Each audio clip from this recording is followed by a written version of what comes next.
சொல்ல நர்மதா, சொன்ன மாதிரி செஞ்சியா? மகிழினி மண்டபத்தை விட்டு போயிட்டாளா? நீங்க சொன்ன மாதிரி நான் மகிழினிய கூப்பிட்டு மிரட்டின மேடம். அவ அப்படியே பயந்து போயிட்டா மேடம். அவ ரிசப்ஷன் முடிஞ்ச உடனே போயிடுறேன்னு சொல்லிருக்கா மேடம். என்ன சொல்ற? உடனே அவளை அனுப்ப வேண்டியதானே? எதுக்கு ரிசப்ஷன் வரைக்கும் அலோ பண்ற? அவ ரொம்ப கெஞ்சரா மேடம். அதுக்கு மேல அவளை கம்பல் பண்ணா அவ முடியாதுன்னு சொல்லிட்டா என்ன பண்றது? அதான் கொஞ்சம் விட்டு பிடிக்கலான்னு இருக்கேன் மேடம். ஏய், அதுக்குள்ள ஆதி அவ கழுத்துல தாலி கட்டிட்டா என்ன பண்ணுவ? உன்னால தடுக்க முடியுமா? மேடம் நான் பாத்துக்கிறேன். என்ன பாத்துப்ப? அவ கல்யாணம் பண்ணிக்கிறத வேடிக்கை தான் பாப்பேன். நான் சொல்றத நல்லா கேளு. உடனே அவளை வெளியே போ சொல்லு. சீக்கிரம் போ சொல்லு. சரி மேடம், நான் போய் அவளை அனுப்ப பாக்குறேன். இருந்தாலும் அவளை அனுப்புறது கஷ்டம் மேடம்.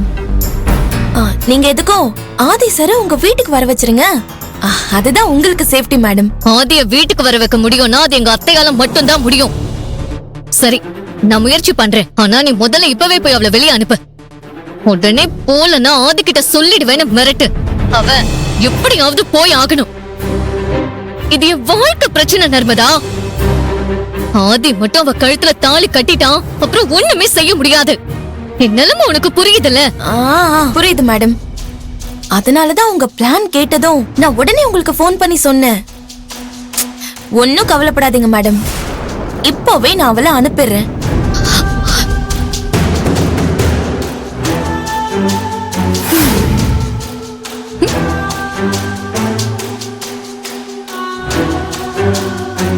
என்ன நர்மதா, எல்லாத்தையும் ஸ்வேதா கிட்ட சொல்லிட்டியா?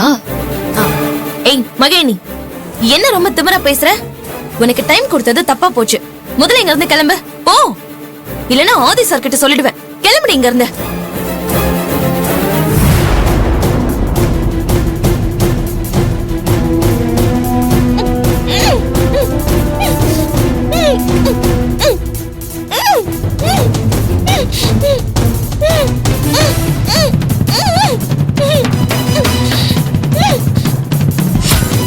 அக்கா புடிங்க அவள, புடிங்க புடிங்க.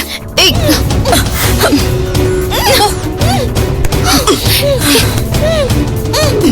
அக்கா, அங்க கயிறு எடுங்க. புடி. அக்கா, ஏய் சித்ரா, டைட்டா புடிங்க. என்ன பண்ற நீ? விடு. ஏய் சும்மா இருங்க நீ. வாங்க. வாயை மூடு. மகிழினி அக்கா விடுங்க. என்ன கையை நல்லா புடிங்க அக்கா. அதோ அங்க இருக்க பாரு, அதோட.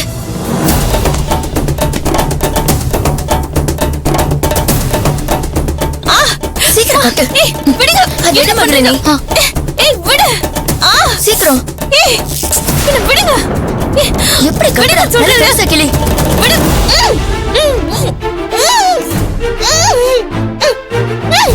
ஏண்டி, நீ மகளினிய வேவி பாக்குறது மட்டும் இல்லாம அவளை மண்டபத்தை விட்டு வெளியில போக சொல்லி மிரட்டுவியா?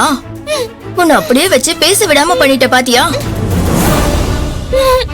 உன்னால சத்தம் போடவும் முடியாது, இங்க இருந்து தப்பிக்கவும் முடியாது. இங்கேயே அடைஞ்சு கடை. அப்பதான் உனக்கு புத்தி வரும்.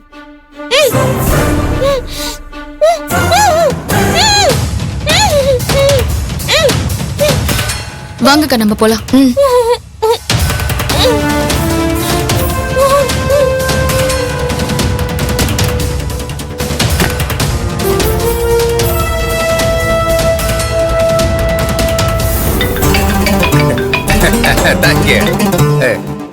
அக்கா சொல்லுங்க.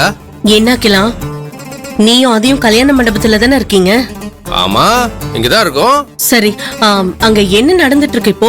என்ன நடக்குதுன்னா, ரிசப்ஷன் நடக்குது.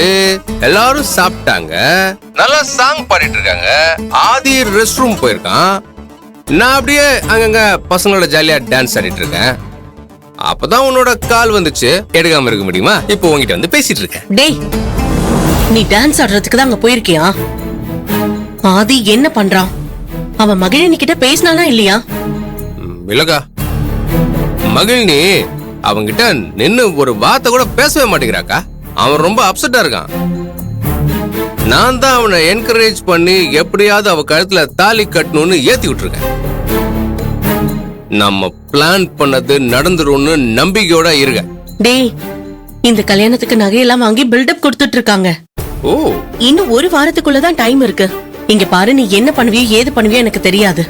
எப்படியாவது ஆதிய அந்த மகிழினி கழுத்துல தாலி கட்ட வைக்கிற. மண்டபத்துல இருந்து வரும்போது ஆதியும் மகிழினியும் மாலையும் கழுத்துமா தான் இந்த வீட்டுக்கு வரணும். அம்மா அதை பார்த்து அப்படியே ஷாக் ஆகி போய் நிக்கணும்.